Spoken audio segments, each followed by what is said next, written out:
cinéma en très bonne compagnie avec Frédéric Pic et Louis-André. Bonjour à tous les deux. Bonjour. Et très vite, Mal de pierre qui sort sur les écrans avec la belle Marion Cotillard, un film de Nicole Garcia. Frédéric? Alors, moi déjà, je vais vous reprendre, Anne, parce que la belle Marion Cotillard, je ne suis pas tout à fait d'accord. Enfin, on va pas se battre là-dessus. Je trouve qu'elle a les yeux légèrement exorbités, et surtout, je trouve qu'elle n'a aucun charisme. Elle joue bien, je le reconnais, elle tourne 5-6 films par an. C'est notre grande vedette, mais elle n'a pas de charisme. Et comment vous expliquez ça? Je ne sais pas, je regarde autour de moi, je connais 4-5 personnes qui sont fans de cinéma, dont 2 journalistes cinéma ne peuvent pas la voir non plus. C'est curieux, elle n'attire pas l'empathie. Elle n'a pas ce je ne sais quoi. Absolument. Mais bon, et vous, Louis?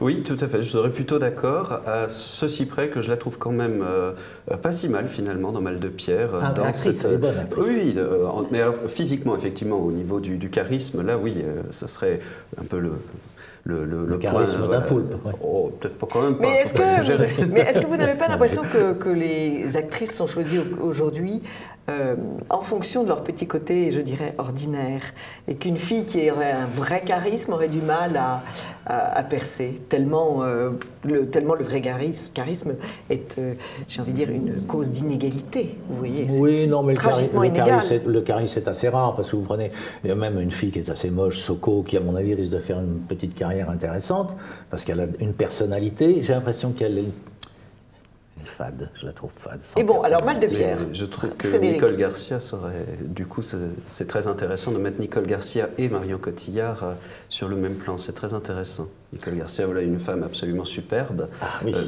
intelligente, très intelligente et qui nous a donné des films avec des psychologies très intéressantes. Et c'est pour ça que j'ai été déçu.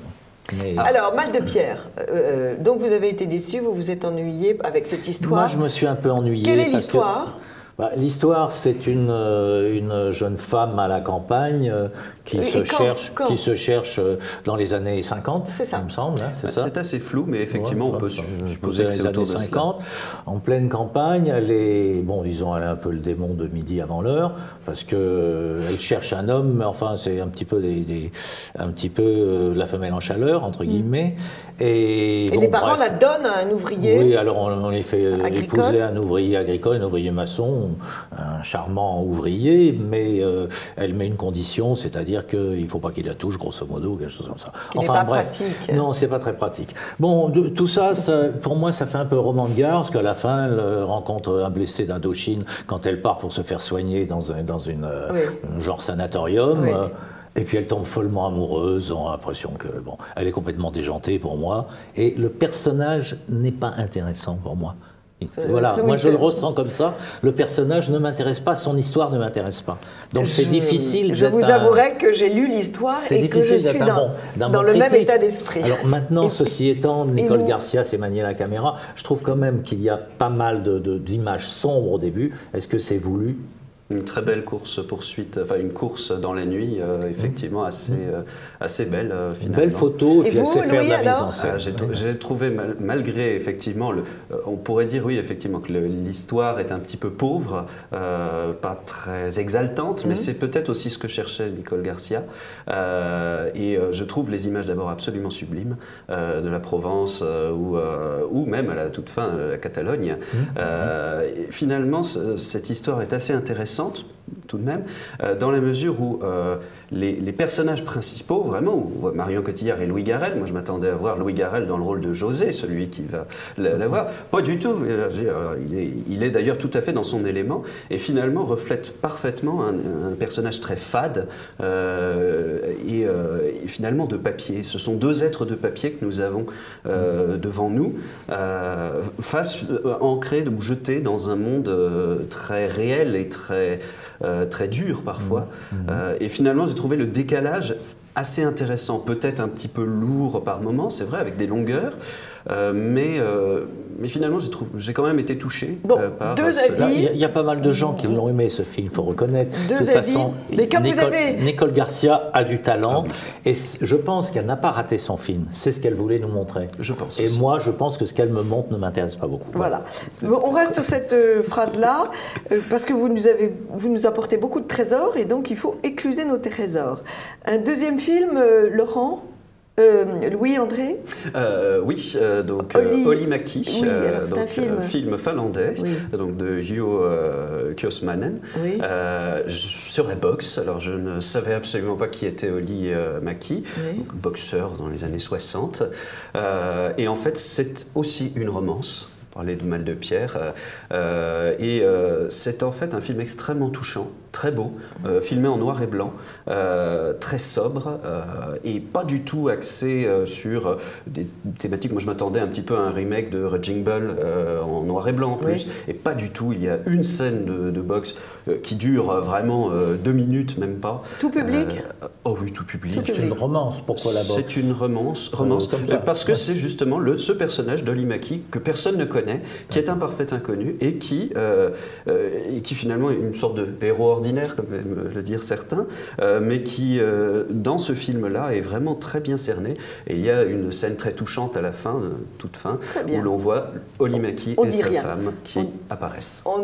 Il y a des grands films de boxe où on ne voit quasiment pas boxer, et je pense à le film qui s'appelait « Nous avons gagné ce soir ». Et c'est exactement celui qui a influencé le plus Juho Kuosmanen. Je vais aller le voir. C'est fou ce que vous avez de choses à vous dire tous les deux. On continue. Frédéric, un troisième film. Je choisis, je prends au hasard, je vais prendre Tekel.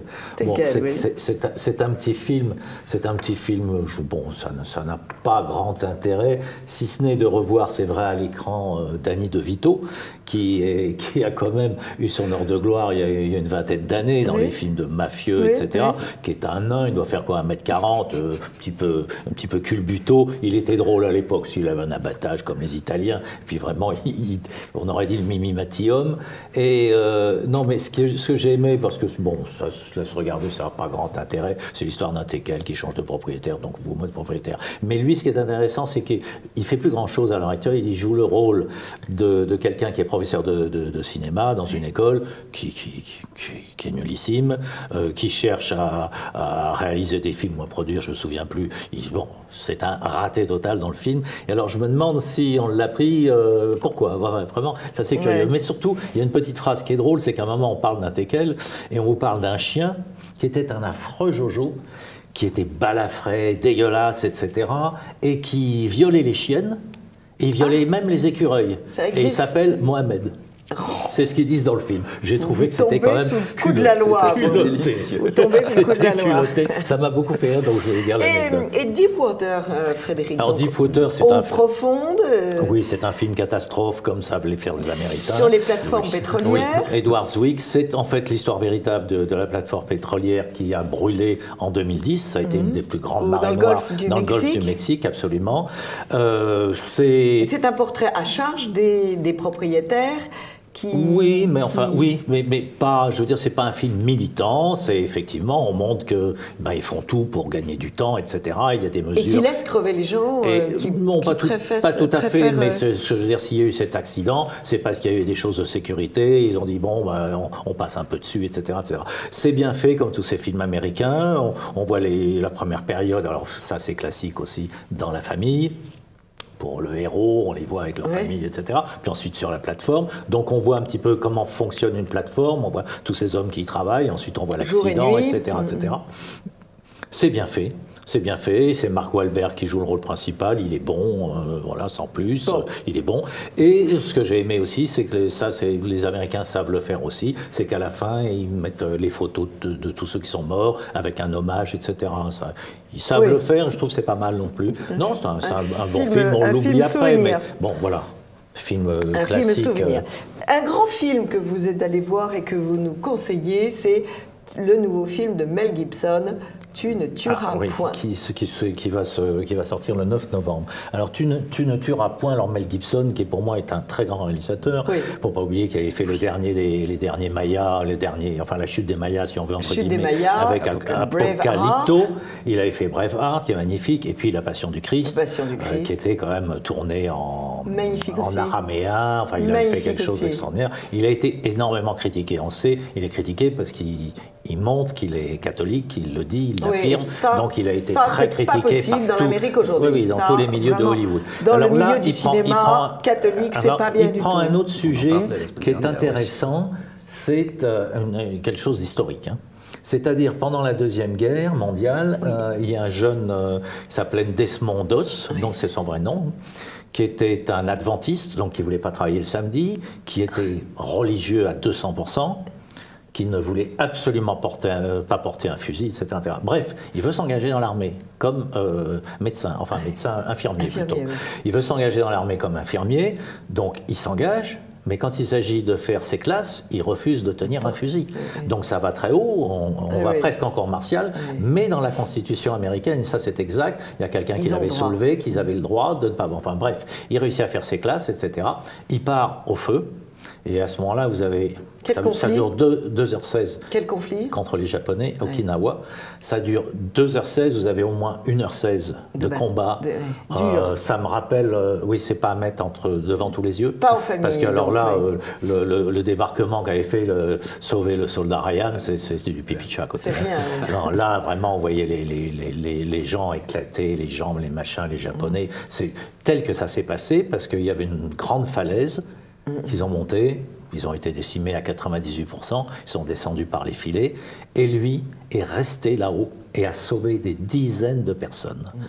Et à chaque fois, parce qu'en plus il y a l'interview à la fin d'une personne qui est morte en 2006, et il disait « Dieu, donne-moi la force d'en sauver encore un ». Oui, et le mec, au risque de sa vie, et c'est le seul objecteur de conscience, enfin le premier, il y en a eu 3, qui a été décoré de la plus haute distinction américaine de guerre, en tant qu'objecteur de conscience. C'est une sorte de saint laïque, oui. Et le film, alors, les scènes de guerre, c'est époustouflant. On est absolument scotché. Pour moi, c'est un très grand film. C'est un très grand film. Bon, de par le sujet, de par cet acte extraordinaire, quoi. La foi soulève des montagnes, et ce type qui va au bout, et quand on lui disait, vous avez du courage, il dit non, les courageux, c'est ceux qui sont morts au combat. Bien sûr. Mel Gibson, tu ne tueras point. Ça, je le recommande vivement. Jack Reacher avec Tom Cruise Jack Reacher avec Tom Cruise, c'est... Moi, à chaque fois que je vois Tom Cruise, j'aime bien parce qu'il fait encore des cascades. Je ne sais pas jusqu'à quand il réussira à faire ça. C'est ça que j'aime chez vous, c'est que vous aimez les cascades. Moi aussi, j'aime les cascades. Non, mais il est très fort parce que c'est bon. C'est comme Belmondo, il l'a fait assez tard, mais enfin, lui, c'est assez violent, encore beaucoup plus que Belmondo. Sinon, le film, le sujet n'est pas extraordinaire. Il y a des plages de féminisme absolument invraisemblables, telles que les Américains peuvent nous les coller à l'heure actuelle. C'est un must, ça s'appelle. C'est un must, oui. Non, sinon, ça se regarde sans des plaisir, mais enfin, il y a aussi une grosse invraisemblance dans le film, mais ils ne sont pas ça près dans le scénario. On se demande pourquoi une fille qui est poursuivie parce qu'on pense que ça peut être sa fille, etc. On ne sait pas d'où ça tombe, c'est pas expliqué à la fin. Enfin, c'est un peu grotesque. C'est invraisemblable et grotesque, tiré par les cheveux.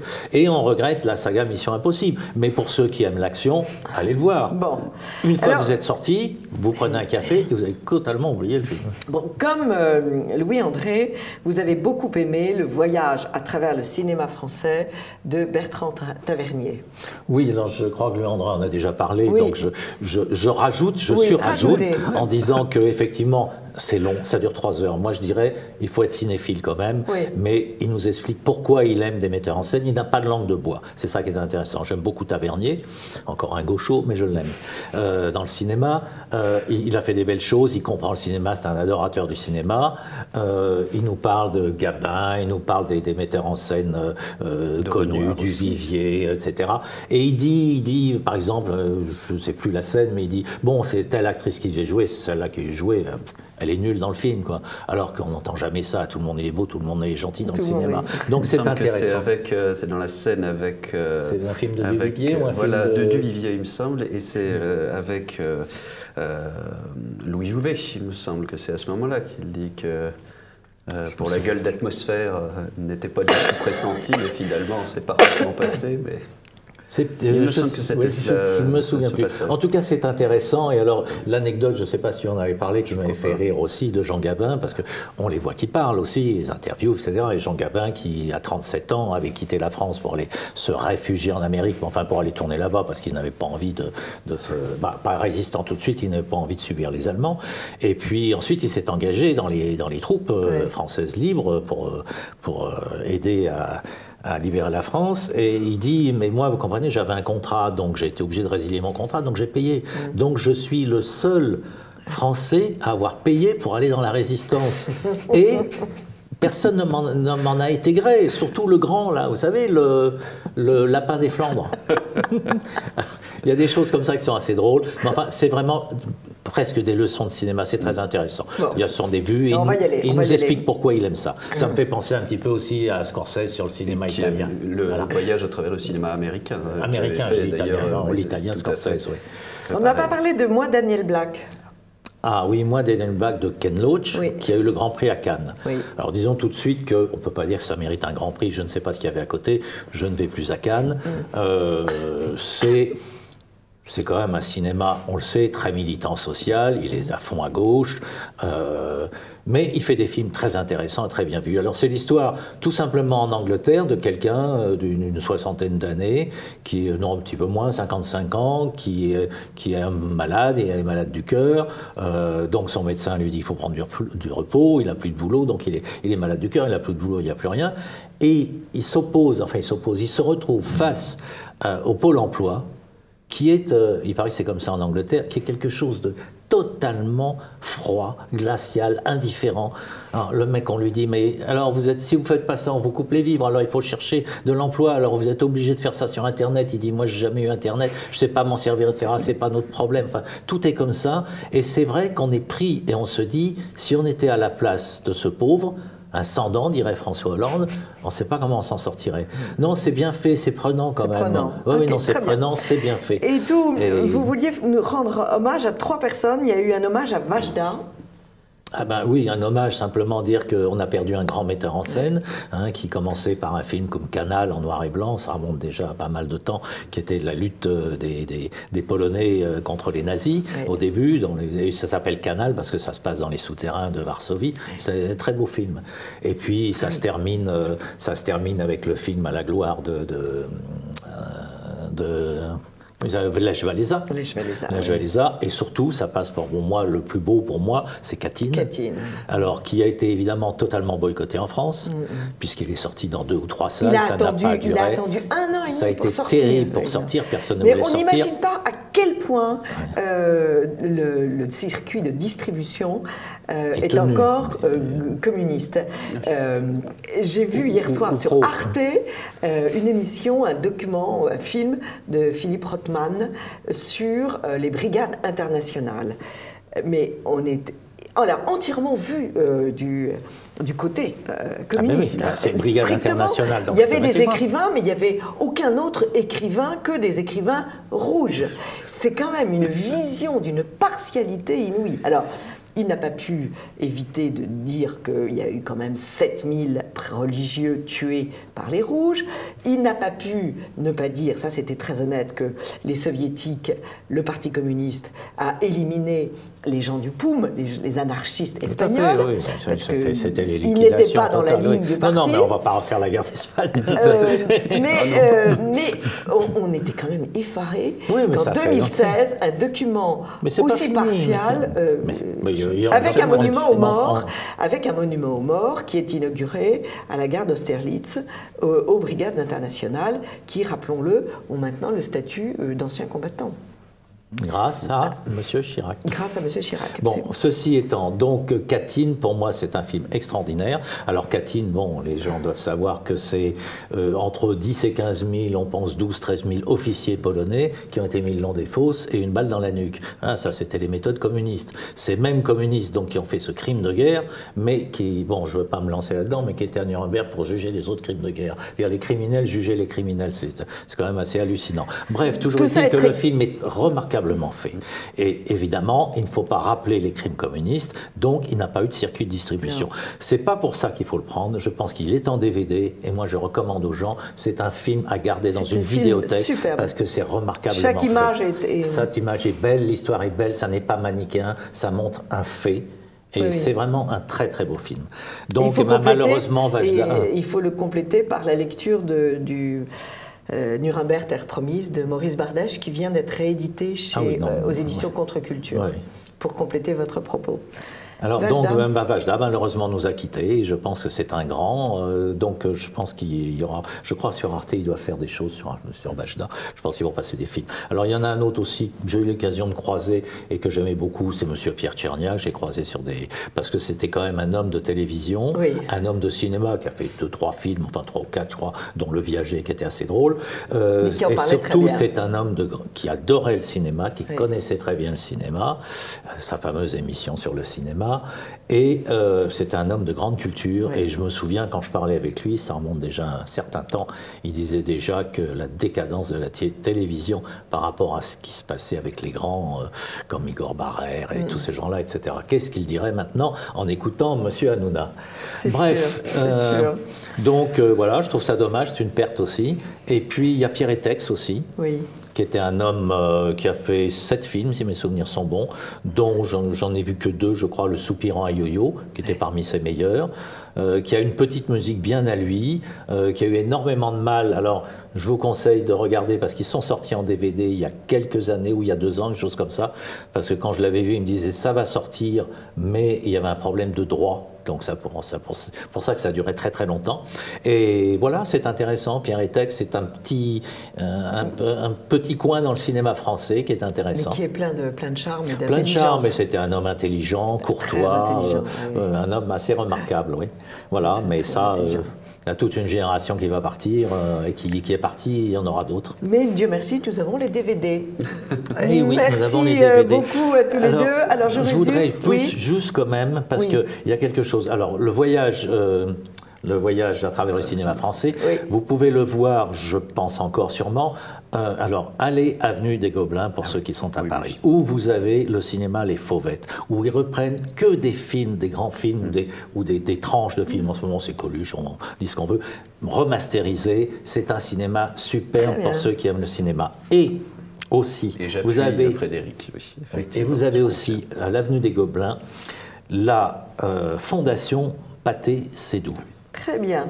Il faut y aller parce que vous avez que des films muets, vous avez des choses remarquables avec de temps en temps des pianistes. Et là, du 20 octobre au 8 novembre, vous avez le monde fantastique du muet. Ça démarre avec du Méliès et ça se termine avec du Walt Disney. Ah oui, c'est une bonne idée. Et vous avez The Lost World, que j'ai vu, qui est remarquable, avec les premiers dinosaures à l'écran, qui était remarquablement fait. Ça date de 1922. C'est superbe. Et c'était tiré d'une nouvelle de Sir Conan Doyle. Ah oui. Voilà. Et ensuite, du 10 au 22 novembre, vous avez tous les parlants des Universal Monsters, c'est-à-dire les classiques, La créature du lac noir, La momie, Dracula, Frankenstein, etc. Pour les amateurs, alors pour les amateurs, c'est de frisson, mais ce sont des films qui marquent, c'est le cinéma fantastique, ce sont des films qui sont des films cultes maintenant. Absolument. Alors allez cette avenue des Gobelins, parce que vous avez les Fauvettes, avenue des Gobelins, et vous avez cette fondation un peu plus haut, l'un est à droite, l'autre à gauche. Ça vaut vraiment le coup pour les cinéphiles. Fondation. Voilà, la pub est gratuite. La fondation, comment vous l'appelez? La fondation Seydoux. Seydoux, absolument. Pathé. Alors, en résumé, Jérôme Seydoux, Pathé. En résumé, chers amis de TV Liberté, Tu ne tueras point de Mel Gibson, Mal de pierre de Nicole Garcia, Olimaki de ce réalisateur Juho Kuosmanen. Merci beaucoup.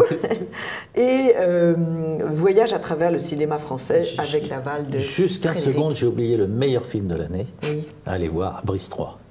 Alors si vous ne partez pas au bout de 40 minutes en déchirant les tentures, en cassant les sièges, non, c'est une honte. C'est une honte de sortir ça. Comme je dis, James Hutt s'est dit c'est un coup de pub. D'ailleurs ils font des trucs avec Danette, ils font des trucs Jean Dujardin a des impôts à payer? Je n'en sais rien. Non, mais Jean Dujardin est en train de se casser la figure. Moi, je misais là-dessus. Je m'étais dit, on a perdu les Gabin, les Belmondo, les Piccoli, les Cinéma, tous les grands. Et je m'étais dit, Jean Dujardin va devenir... non, il va devenir rien du tout. Quand on retombe dans ce film-là, après avoir fait Artiste, le film de Louche Fabray, un certain nombre de films, non, pour moi, Jean Dujardin, je tire un trait dessus. Non, c'est encore jeune. Non, c'est honteux de faire celui-là.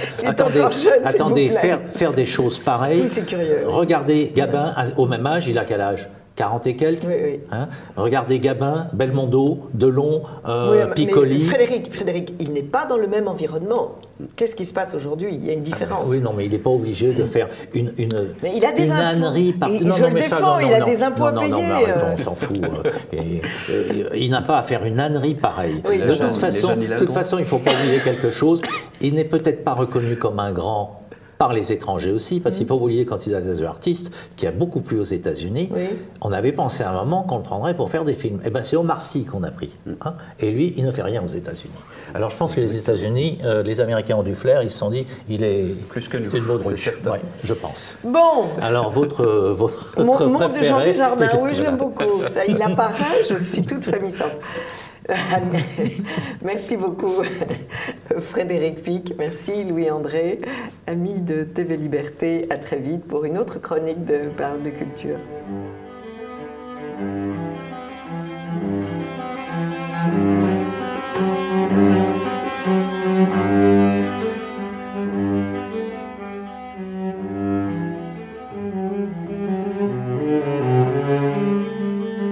Amis de TV Liberté, bonjour.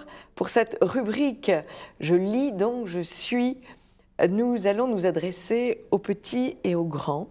Bonjour Morissette Vialandru. Bonjour Anne. J'ai la joie de vous connaître depuis quelques années et de connaître votre très belle collection de vies de saints qui sont des petits bijoux. Alors, certains livres sont vraiment pour les enfants, mais je dois avoir gardé une âme très enfantine parce que je les dévore tous et j'apprends beaucoup de choses. Alors, c'est édité aux éditions Saint-Jude et il faut rendre hommage à cette maison d'édition qui fait un travail magnifique. Et puis, il faut rendre hommage aussi à votre illustratrice qui est Inès de Chanteyrac, parce qu'elle a un don, elle a un très joli coup de pinceau et de dessin, comme ce tableau de Sainte-Hildegarde de Wingsau nous le montre. Elle est très fine, elle est très cultivée, puisque ses illustrations font appel, bien évidemment, à une grande connaissance historique. On le voit avec cette première vie de saint, celle de Sainte-Hildegarde. Alors, qui était Sainte-Hildegarde? Pas Bingen. Non. Une petite rectification, si vous permettez. La Sainte-Hildegarde, c'est Judy qui l'a fait. C'est un autre. En réalité, il y a plusieurs illustratrices. Oui. Alors, rendons à César. Il y a même des nouveaux illustrateurs. Rendons à César. Mais la majorité, quand même, c'est Inès de Chanteyrac. Il y a beaucoup d'Inès de Chanteyrac et j'aime beaucoup ses dessins. C'est magnifique ce qu'elle fait. Alors, Hildegarde de Wingsau, donc, c'est l'épouse de Charlemagne, la première épouse, l'épouse tant aimée de Charlemagne. Il l'a vraiment adorée et il l'a beaucoup honorée. Elle avait un enfant tous les ans et elle le suivait absolument partout, sur les champs de bataille. Elle n'hésitait pas à être à ses côtés, si bien qu'elle a fini par mourir d'épuisement. Au champ d'honneur. Voilà, elle est morte vraiment d'épuisement. Il a été très très malheureux. Alors bien sûr, on sait que Charlemagne a eu d'autres épouses, mais il ne les a jamais tant aimées. Non, c'était celle-là. Que Sainte-Hildegarde. Oui. Alors, dans un certain nombre de textes, vous reprenez cette citation d'Henri Pourrat. « L'histoire de France aurait pu faire l'économie de beaucoup de généraux, de rois et de ministres. Elle n'aurait pas pu se passer de ses saints. » Donc, votre collection, c'est un peu comme celle de Bordenove. Ces rois qui ont fait la France, ce sont ces saints qui ont fait la France. Et effectivement, quand on écrit une vie de saint, on s'aperçoit que le saint, il est dans un contexte historique il y a un arrière-plan historique, un roi, des ministres, un gouvernement, et on s'aperçoit que ces saints ont une influence à la fois sur le peuple et à la fois sur les gouvernants. Et on s'aperçoit aussi qu'à chaque fois que la France connaît une période difficile, douloureuse, je pense par exemple au protestantisme, toutes ces guerres de religion, ou bien je pense à la Révolution, à chaque fois Dieu envoie des saints. Par exemple, l'œuvre de Louis-Marie de Grignon de Montfort, il a évangélisé l'ouest de la France. Et en réalité, il a préparé le terrain pour les guerres de Vendée. S'il y avait une telle foi dans cette province, c'est parce que Louis Grignon de Montfort était passé par là. Bien sûr, oui. Bon. On peut prendre un autre exemple. Les protestants dans l'Est, en Suisse et Genève, Calvin. Toute cette région était passée chez les protestants. Et puis Dieu envoie Saint François de Sales. Et Saint François de Sales s'installe dans le Valais et réévangélise la région. Il va prêcher, il va même jusque dans les temples interpeller le pasteur et commencer une discussion avec lui. Oui. Donc à chaque fois, on peut trouver des exemples d'intervention de la Providence. En réalité, Dieu envoie des saints pour rectifier la situation, pour rééquilibrer. Voilà. Alors, pourquoi avez-vous appelé l'une de ces collections « Légende dorée des enfants » ? Alors, j'ai pensé à cet ouvrage du Moyen-Âge fait par un dominicain, Jacques de Voragine, qui s'appelle « La légende dorée », que j'ai lu et relu, que j'ai beaucoup aimé. Et je me suis dit, bon, eh bien, on va reprendre l'idée, toutes ces vies de saints, et on va l'appeler « Légende dorée des enfants ». Alors, légende, il ne faut pas le prendre au sens de conte ou fable. Oui. C'est la legenda en latin, donc ce qui doit être lu. Hein. Et doré, orata, legenda orata, donc doré, c'est-à-dire belle, en or, en réalité. Et au Moyen-Âge, tout ce qui est en or est divin. L'or, c'est le signe du divin. C'est Dieu, oui, voilà. Le présent à Dieu, c'est l'or. Donc, légende dorée des enfants, bien entendu, puisqu'on le met à la portée des enfants. Alors, Sainte France. Cette collection, ce sont les saints de France. Il y a d'autres collections avec d'autres saints, mais la légende dorée des enfants, ce sont les saints de France qui ont fait notre histoire. Alors évidemment, nous avons aussi le Québec, les missionnaires qui sont partis au Québec, qui sont des Français. Nous avons la première sainte amérindienne. Oui, Sainte Catherine Tekakwitha, oui, qui est là-bas. Oui. Qui vient d'être sanctifiée. Oui, canonisée. Et puis on a Saint François de Montmorency-Laval, Sainte Marie de l'Incarnation. Bon, ce sont des personnes qui sont allées évangéliser le Québec. D'ailleurs, c'est le Québec qui a demandé.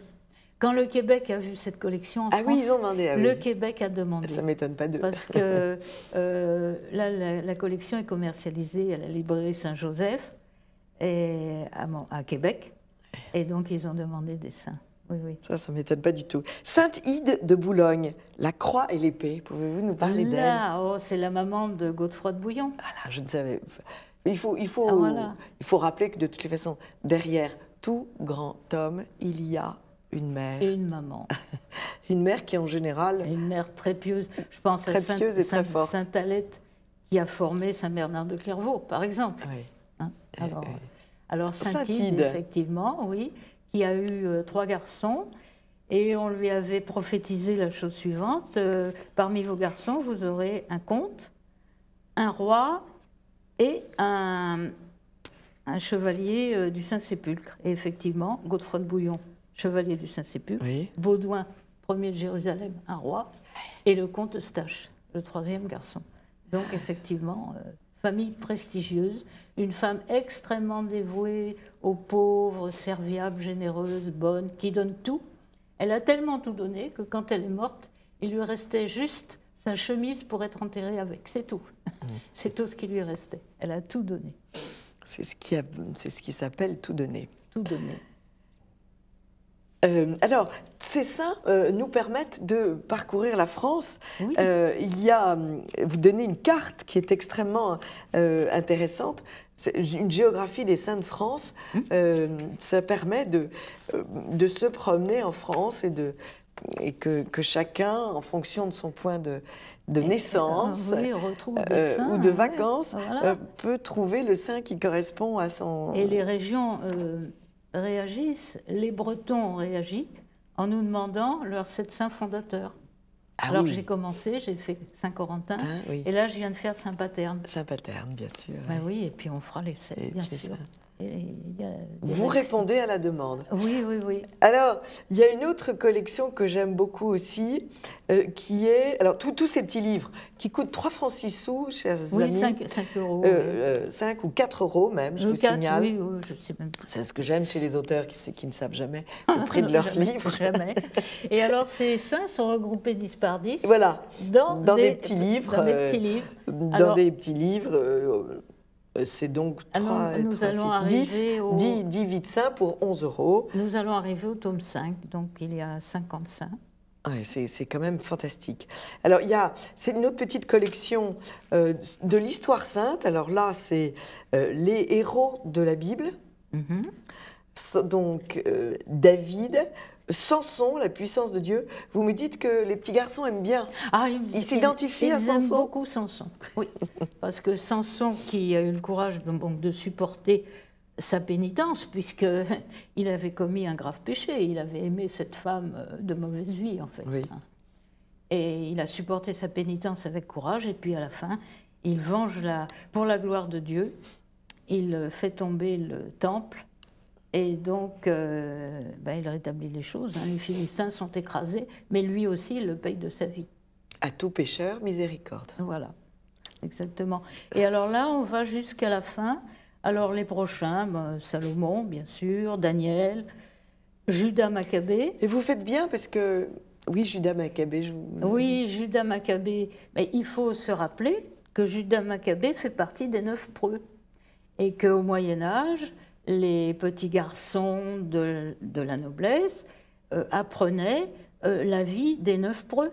Alors on trouve Roland de Roncevaux, bien sûr, on en trouve d'autres, et on trouve Judas Maccabée dedans. Donc c'était très important. C'était bien évidemment des liens pour éduquer les enfants. Et ils apprenaient aussi l'histoire de Samson, justement. On le voit très bien dans le livre de Léon Gauthier, La chevalerie, où ils apprennent... voilà. Bien sûr, oui. Vous faites bien de remettre à l'honneur tous ces héros parce qu'ils nous sont nécessaires. Ils nous sont nécessaires. Ils nous sont nécessaires. Et alors, pour les plus grands, vous publiez encore une autre collection. Il était une fois Saint-Augustin, Sainte-Thérèse d'Avila. Et alors là, c'est des livres un peu plus gros, 77 pages, alors qu'encore une fois, chers amis de TV Liberté, les petites vies sont très très rapides. On peut lire une vie par soir. Une vie chaque soir, au lieu de lire toujours le petit chaperon rouge. On peut lire une vie de saint en 12 à 15 minutes, selon les questions des enfants évidemment, mais en 12 à 15 minutes on a terminé. Absolument. Donc on arrive à tenir l'attention des petits 12 minutes. Oui, bon. Vous dites que ça a été étudié. Vous l'avez testé sur des enfants. Bien entendu. Et des classes entières restent sans moufter. Sans bouger pendant. Et c'est merveilleux. Ils sont là. Alors là, vous allez vous visez plus des adolescents. Un petit peu plus grands. Avec ces 2 personnages extraordinaires que sont Saint-Augustin et Sainte-Thérèse d'Avila. Oui. Les grandes figures de l'Église. Et donc, vous dites que vous vous êtes inspiré du même biographe, puisque Louis Bertrand a fait la biographie de ces 2 personnages, qui sont des biographies en effet somptueuses. Somptueuses, oui. Et puis il y en aura d'autres, saint Thomas d'Aquin, il y aura d'autres grands saints, Sainte Catherine de Sienne, voilà. Des grandes figures. Je profite d'un petit aparté pour dire que j'ai vu la vie de Don Bosco. J'avais vu la vie, c'est des publications Sages, les productions Sages, qui ont fait, qui ont distribué en France La vie du Padre Pio, c'est vraiment un très joli film. Je l'ai lu. Et La vie du Don Bosco, qui est ce prêtre qui, au début du siècle, s'est occupé de la vie des enfants pauvres de Turin. Et c'est tout à fait magnifique et à voir avec les enfants. Et puis enfin, une autre petite collection chez Tekkie. Alors, quel est le but de cette collection? C'était des petits romans historiques. J'avais commencé une collection, elle s'est arrêtée. Le but, c'était de reprendre des événements de notre histoire et de les mettre à la portée des enfants. Voilà, de les faire connaître aux enfants. Sauvée par les loups, l'histoire de Jeanne Hachette. Alors ça, c'est très très joli. En 2 mots, qui est Jeanne Hachette? Jeanne Hachette, nous sommes sous Louis XI. C'est la fille, nous sommes sous Louis XI, c'est la fille d'un bourgeois. Son père est très fidèle à la royauté, au roi, elle aussi. Elle est pénétrée de ce caractère sacré de la royauté. D'ailleurs, il y a la scène du couronnement tout à fait, de Louis XI qui est magnifique. Qui est magnifique. Et on a lancé une rumeur contre le roi, c'est une calomnie. On dit qu'il a fomenté la révolte de Liège. Or, il existe une lettre qui prouve le contraire. Jeanne a la mission, elle part avec son oncle et elle a la mission de rapporter cette lettre. Alors évidemment, les adversaires de Louis XI veulent la tuer. Oui, ils sont envoyés. Il y a envoyés une poursuite dans la neige. Dans la neige, c'est en plein hiver. L'oncle est tué d'ailleurs. L'oncle est tué. Et Jeanne, la voiture est renversée. Jeanne se retrouve seule dans la neige. Elle court. Elle s'enfuit. Les adversaires la poursuivent. Ils sont à cheval, donc évidemment. Et puis, brusquement, devant elle, une meute de loups. Alors, où va-t-elle? Vers les loups ou vers les adversaires de Louis XI? Eh bien, elle va vers les loups. Et elle se met en prière. Elle se met à genoux en prière. Ouais. Elle prie la Sainte Vierge. Les loups l'entourent sans l'attaquer. Et quand les adversaires, qui sont conduits par un certain comte du Lot, qui est un horrible personnage envoyé par Charles le Téméraire, il ne faut pas oublier, eh bien, les loups se retournent contre les adversaires et les attaquent. Et les met en piteux état. Ah oui, en morceaux, en charpie, on pourrait dire. Et donc Jeanne, qui porte la lettre sur elle, est sauvée et elle va pouvoir accomplir sa mission. Et après cela, il y a l'attaque de Beauvais. Et depuis cette histoire, Jeanne, évidemment, c'est une miraculée aux yeux des gens. Oui. Donc elle a un prestige. Alors, comme elle a un prestige, le jour où on attaque Beauvais et que tous ces bons bourgeois ils disent « Oh ben non, nous, on va livrer la ville aux téméraires parce qu'il est très puissant. » Alors, Jeanne se fâche, elle les traite de lâches, elle monte sur les remparts avec une petite hache, d'où son surnom de Jeanne Hachette. Elle les traite de lâches et elle les stimule, si bien que Beauvais est sauvé. Donc le roi, après Louis XI, va la remercier d'avoir sauvé sa bonne ville de Beauvais. Ça, c'est quand même inouï. Elle harcèle les hommes en leur disant « Vous n'êtes pas des hommes. » Ah oui. Et d'où le rôle des femmes, du reste, dans certains cas. Je pense aux Vendéens, bien entendu, les femmes qui ont pris, qui ont assuré la logistique. Bien sûr. Alors, vous voyez, amis de TV Liberté, combien Morissette Vielle-Andru est une source de richesse inouïe. On apprend 1000 choses.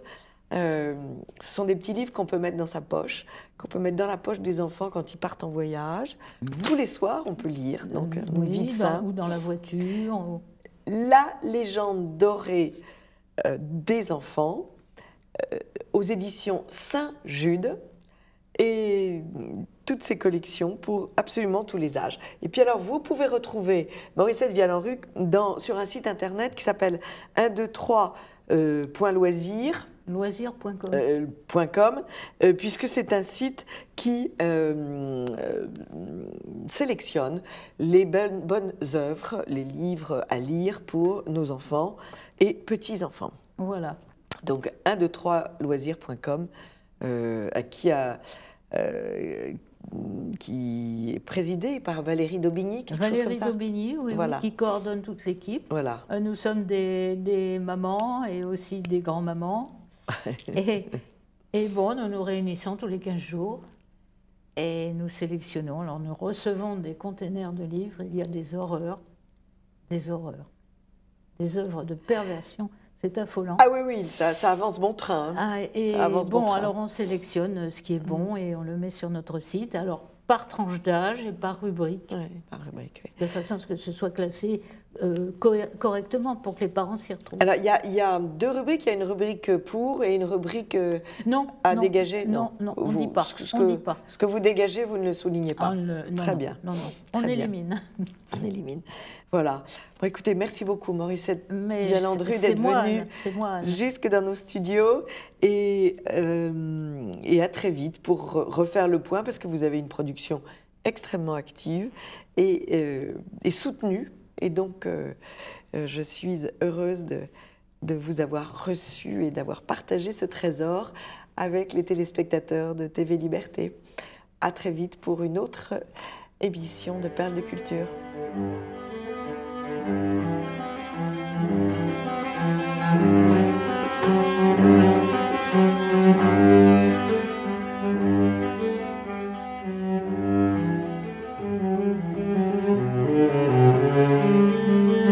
Amis de TV Liberté, bonjour. Nous recevons ce matin pour cette rubrique d'art en beauté Jocelyne Tarnot. Bonjour madame. Bonjour Anne. Vous êtes la créatrice de 2 très beaux spectacles de comédie musicale qui sont Jonas et Toby et Sarah. Vous avez créé le thème, les paroles, et votre fils, Étienne Tarnot, qui est compositeur, en a créé la musique. C'est une très belle histoire de travailler avec son fils comme ça. Une histoire de famille, oui, voilà. Moi, j'aimais beaucoup la Bible, donc j'ai beaucoup travaillé sur la Bible. Et puis, Étienne composait, et un jour, il est venu me trouver en disant « Je voudrais écrire quelque chose, mais moi, j'ai pas le don du récit, de tout ça. Qu'est-ce qu'on pourrait faire ?» Parce que moi, j'ai pensé à Jonas, et je lui ai dit « C'est drôle, parce que c'est une histoire que j'ai envie de raconter depuis toujours. » Voilà, de ces 2 désirs un peu enfouis, nous avons fait un spectacle musical. Alors, quelle est l'histoire de Jonas ? Alors, Jonas, on est environ 7 siècles avant le Christ. Et puis, il y a un tout jeune homme, parce qu'en fait, nous, on en a fait un vieux barbon, mais la tradition juive dit que c'est le fils ressuscité de la veuve de Sarepta. Oui. C'est un tout jeune homme.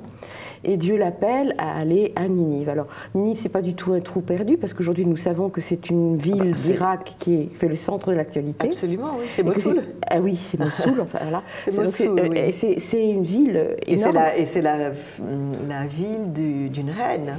Oui, tout à fait. De la Zénobie. Exactement. Donc on a là, en fait, à cette époque-là, c'est la capitale du monde. Vous diriez New York. Oui.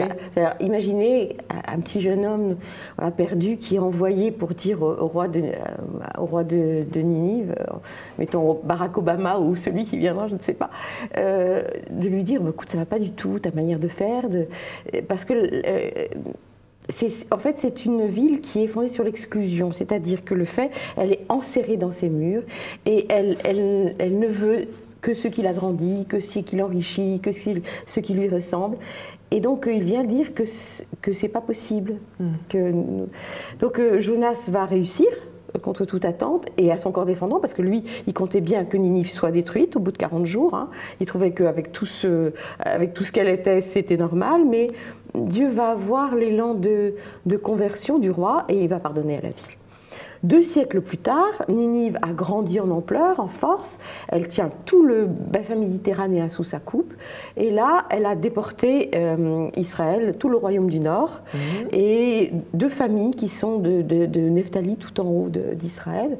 Et une des familles a été déportée à Ninive, dans le ghetto. Alors, eux, ils sont très malheureux, opprimés physiquement, économiquement et religieusement, parce qu'on poursuit Tobek, le père de Toby, parce qu'il enterre les morts. Et c'est une manière de dire qu'il croit en la résurrection. Et le roi ne veut pas qu'il y ait de résurrection, parce qu'il ne veut pas qu'il y ait de jugement, parce qu'il est Dieu, donc c'est lui qui fait le droit, et voilà.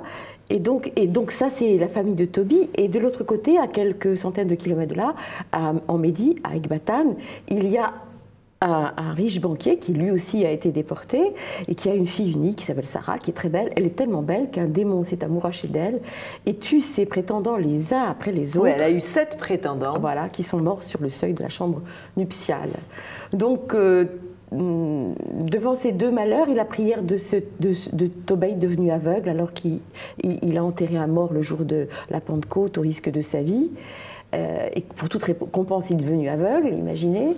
Et de l'autre côté Sarah qui est tellement désespérée quand elle perd son 7e mari, elle se dit mais qui peut vouloir de moi? Moi je passe pour une sorcière, ma servante me l'a dit, c'est moi qui l'ai tue, c'est sûr. Enfin, elle décide de se pendre et elle est sur le point de le faire au moment où elle se souvient que elle va tellement rendre ses parents malheureux parce qu'elle dit à Dieu, ben non, reprends ma vie. Et Tobey, lui, dans son malheur, est en train de dire à Dieu, reprends ma vie.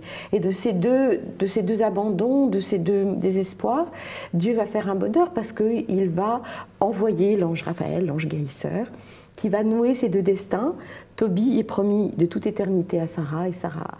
Alors c'est pas une histoire facile, elle est très compliquée. Il y a beaucoup de rebondissements. Voilà, il y a beaucoup de miracles. Oui, exactement. Mais à la fin, et Dieu merci, Raphaël est très efficace. Oui, exactement. Il va finir par venir à bout d'Asmodée, qui est le pire des démons, nous dit le livre de Tobey, qui est un livre qui n'appartient pas au canon des Écritures juives parce qu'il est deutérocanonique. Enfin, la Bible, la Septante, avait déjà arrêté les choses, mais il a été écrit en hébreu et donc la Bible chrétienne l'a fait, parce que c'est une très très belle figure, Tobey, d'une certaine manière, c'est une très belle préfiguration de Jésus-Christ. Oui. Parce que Sarah est l'image, au fond, de l'âme humaine qui a été, avec les 7 péchés capitaux, voilà, elle est au plus bas, il y a plus, voilà. Et Tobey va la racheter comme le Christ a racheté notre humanité. Voilà, donc il y a une très belle parabole, au fond, à travers Tobey et Sarah, de l'histoire de nous, les chrétiens. Voilà. Alors, ces deux comédies musicales ont eu beaucoup de succès déjà. Jonas a été joué et rejoué. Tobey et Sarah va être joué à Bourg-la-Reine prochainement, le samedi 5 novembre, et puis à Boulogne en janvier. Oui, c'est ça. Et nous avons joué à la Garenne-Colombe il y a 15 jours. À la Garenne-Colombe. Alors, vous mettez en scène des gens, des grands professionnels. J'ai vu que c'était la troupe l'ancienne troupe du Mogador. Oui, c'est-à-dire il y a des gens aujourd'hui qui travaillent sur le fantôme de l'opéra, qui a eu des petits ennuis, mais bon, notre Sarah, c'est elle qui aujourd'hui fait Christine. Voilà, c'est que des pointures. Notre Tobey, on a changé de troupe là, mais on prend toujours des professionnels. L'idée, c'est que si on fait un spectacle, j'allais dire, entre soi, qui a un petit caractère de patronage, on vous regarde, on vous dit oui, c'est bien. Mais au fond, l'idée, c'est de parler à ceux qui sont loin, à ceux qui sont dehors, ceux qui, au théâtre, acceptent de se voir raconter une belle histoire, sans forcément avoir de relation avec l'écriture, ni avec la foi, ni avec la Bible. Mais à travers un beau récit, de même que vous allez voir Roméo et Juliette, Tobey et Sarah, c'est la même chose. Et l'idée, c'est qu'à ce moment-là, les gens puissent dire, mais au fond, dans la Bible, il y a de très très belles histoires, très profondes, et en même temps avec des caractères humains. Et du coup, les préventions tombent. C'est un peu l'idée, vous savez, de ce qui se passait au Moyen-Âge sur les parvis de la cathédrale. On représentait les mystères, voilà. Oui. Les gens regardaient, les badauds regardaient, et ceux qui étaient touchés, ils faisaient un pas pour entrer dans l'église, pour aller dans le narthex et peut-être plus loin. Donc l'idée, c'est ça, c'est de toucher ceux qui sont loin. De toucher par les sens ceux qui sont loin. Voilà, exactement. Absolument. Et les jeunes, parce qu'ils aiment beaucoup la musique. Alors, est-ce que vous pourriez nous présenter le premier air que nous allons entendre, une partie du premier air que nous allez entendre, et lequel choisisseriez-vous ? Certainement, ils sont faits l'un pour l'autre. C'est l'ange Gabriel, l'ange Raphaël du moins, qui chante et qui dit qu'ils ont été destinés l'un à l'autre de toute éternité. Ils ignorent tout l'un de l'autre. Ils ignorent tout l'un de l'autre, et pourtant ils sont destinés l'un à l'autre. Mais je trouve que, quand je l'ai écrit, c'est un peu l'histoire de toutes les histoires d'amour, parce qu'on ne se connaît pas, on ne s'est jamais vu, et puis d'un coup, encore très longtemps après, voilà, on se reconnaît. Tobey, entre désir et peur, je vois naître l'espoir, Tobey. Rompre avec le passé, recommencer à croire, Tobey. Ma raison me dit non, mon cœur veut s'émouvoir, Tobey. Si c'est pour toi, Tobey, ce que je veux, c'est ton courage et ta bonté, Tobey. J'ai besoin que tu prennes le risque souris, Toby, que tu m'emmènes au large, loin du danger, Toby, pour être à toi. Rester l'un à l'autre de toute éternité. Malgré le sort contraire, je t'ai enfin trouvé. Aucune force au monde ne saurait séparer Toby et Sarah pour la vie, ensemble liés. Sarah devient mon aide en face et mon secours. Alors, cette Bible, en effet, vous la connaissez très bien, puisque vous avez une émission sur Radio Notre-Dame. C'est quel jour? Alors, c'est le dimanche matin, dimanche matin. à 9h30. La Bible pas à pas, et cela a donné lieu à une édition chez Des Clés de Brouwer et maintenant chez Artege. Et alors, comment est-ce que vous racontez ces histoires? Alors je pars toujours du texte biblique, c'est-à-dire je prends la Bible de Jérusalem, la traduction. Voilà, je prends ma Bible en hébreu à côté. Oui. Et puis vous parlez hébreu, vous êtes. C'est-à-dire si vous voulez rentrer dans l'intelligence d'un texte, oui, il faut pouvoir savoir sa mécanique. Et si vous ne savez pas l'hébreu, vous n'arrivez jamais au cœur du texte. Donc l'idée c'était ça, pour pouvoir m'appuyer à la fois sur la tradition juive qui porte ces textes, et aussi sur ce qu'on en dit les pères de l'Église, c'est-à-dire à partir de là, parce que par exemple quand on lit Origène, il s'est intéressé au grec, mais il s'est aussi intéressé à l'hébreu. Eux aussi ils se sont dit, si je ne prends pas la source, je manque quelque chose. Donc voilà, et je raconte pas à pas, c'est-à-dire que je m'arrête à tous les symboles, à tous les petits cailloux blancs semés pour montrer comment Jésus-Christ est bien l'accomplissement des Écritures. Alors, vous remontez bien sûr très haut, vous remontez à Adam, Jacob, Joseph et l'Égypte, Moïse et l'Exode, Josué, les juges et la terre. En fait, on est très loin de ces récits bibliques. Ils ne sont plus du tout enseignés dans la catéchèse. Oui, ils le sont peu. Nos grands-parents l'étaient, puisque nos grands-parents avaient des Bibles illustrées avec des grandes images réalisées quelquefois par Gustave Doré, excusez du peu. Et puis en dessous, il y avait des carrés avec les récits de la Bible. Mais tout ça a disparu. La catéchèse contemporaine oublie complètement ça. Oui, vraiment d'une manière tellement petite et allusive qu'on en a perdu toute la substantifique moelle, dirait Rabelais. Non, l'idée c'était ça, c'est-à-dire que de pouvoir, à travers le récit, donner du grain à moudre à ceux qui sont chargés de la transmission, que ce soit les catéchistes. J'ai des prêtres qui aiment beaucoup ce que je fais aussi, parce que, par exemple, on a très souvent à la messe un premier texte qui vient de l'Ancien Testament, et c'est très rare qu'on s'en occupe. On le laisse passer, on va tout de suite à l'Évangile. Donc, d'une certaine manière, on perd cette sève. Le Seigneur a dit, je suis venu tout accomplir, jusqu'au dernier iota. C'est pas normal qu'on laisse tomber comme ça toutes les racines. Donc l'idée, c'est de faire des récits qui, à travers notamment l'angle des symboles, montrent que ces récits nous touchent profondément, qu'ils ont quelque chose, qu'ils rendent le texte parfaitement existentiel, c'est-à-dire que l'écriture devienne lampe à mes pas, comme dit le psaume, une manière de m'éclairer dans les choix que j'ai à faire, dans les défis qui me sont lancés par l'existence, tout simplement. Donc voilà, l'idée c'est ça, d'apprivoiser ces textes pour les donner à ceux qui... Pour nourrir les nouvelles générations. Voilà. Est-ce que vous me donneriez un autre air pour illustrer cette émission? De Toby et Sarah? La complainte, non? Oui, la complainte de Sarah. Sarah, je vous dis, est désespérée et elle appelle la mort parce qu'elle se dit « Mais qui peut vouloir de moi aujourd'hui? Enfin, ma vie est finie. Où puis-je aller ?» Et derrière, on va entendre le démon qui s'approche et qui dit « Cette fois-ci, elle est mûre. Cette fois-ci, si je la pousse un tout petit peu, elle va tomber. » Donc, c'est ces deux voix mêlées. Et comme Étienne a une voix qui peut monter dans les aigus, c'est lui qui fait le rôle d'Asmodée, il est comme une voix intérieure qui séduit Sarah Parce que très souvent on représente le démon avec un baryton, des voix graves, enfin, des choses comme ça, très timbrées. Non, nous on a choisi de faire comme une voix intérieure, beaucoup plus séduisante et beaucoup plus capable, au fond, qui a un pouvoir hypnotique sur Sarah en lui disant c'est toi qui es en train de penser ça, alors qu'en fait c'est lui qui est en train de lui souffler. Et j'ai voulu aussi qu'il y ait un moment quand il Le diable aussi a complètement disparu de l'enseignement de la catéchèse. Oui, et c'est pour ça que j'ai voulu faire il est bien là. On se demande ce que fait Jésus-Christ s'il n'est pas venu le combattre. Hein. Je veux dire, je ne comprends absolument pas contre qui il est venu combattre s'il n'est pas là, s'il n'existe pas. Et c'est pour ça que j'ai voulu aussi, on a voulu faire l'Ulessin Park, le manifeste d'Asmodée, avant donc ce moment qu'on va entendre, où il dit « Vous voulez connaître ma rue suprême ? Vous laissez croire que je n'existe pas ».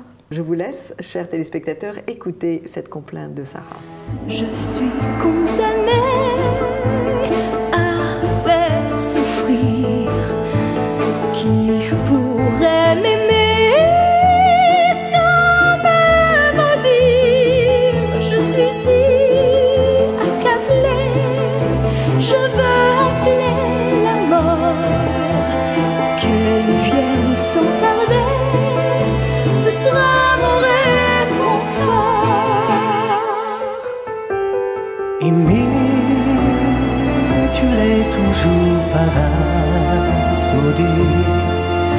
C'est vrai, qui peut vouloir d'une vierge éplorée? Quelle paix tu éprouverais si tu te supprimais? Délivre-toi de cette vie, la mort seule peut te libérer. Je suis Asmodée pour te servir. Sur tous les damnés, j'ai mon empire.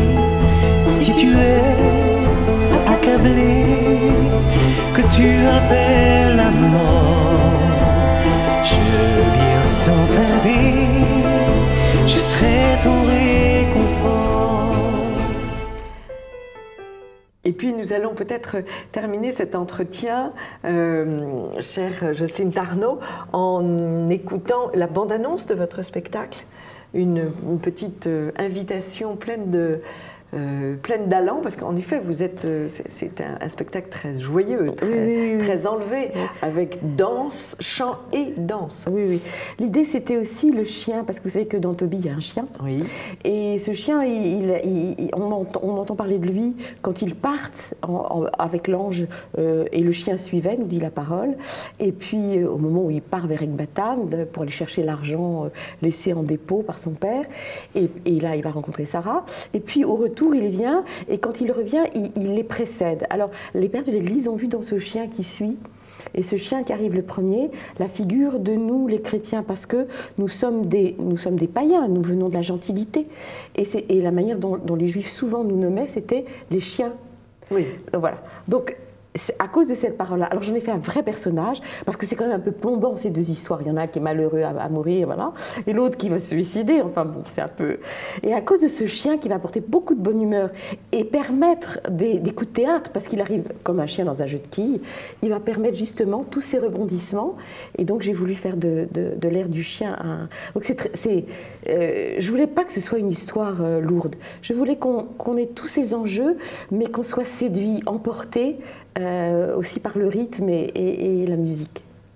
Et puis, il faut signaler que vous avez aussi écrit si Noël m'était compté et si Pâques m'était compté aux éditions Caris Stript pour expliquer tous les symboles, parce que je pense qu'ils sont en train de se perdre, d'autant qu'avec toute cette idéologie de la laïcité à tout crin, on chasse la crèche de partout. Donc, et puis le mercantilisme, quand on pense que déjà les boules de Noël apparaissent alors que la Toussaint n'est même pas passée, oui, c'est ça. On est un peu fatigué. Oui, c'est ça, c'est un peu fatigant.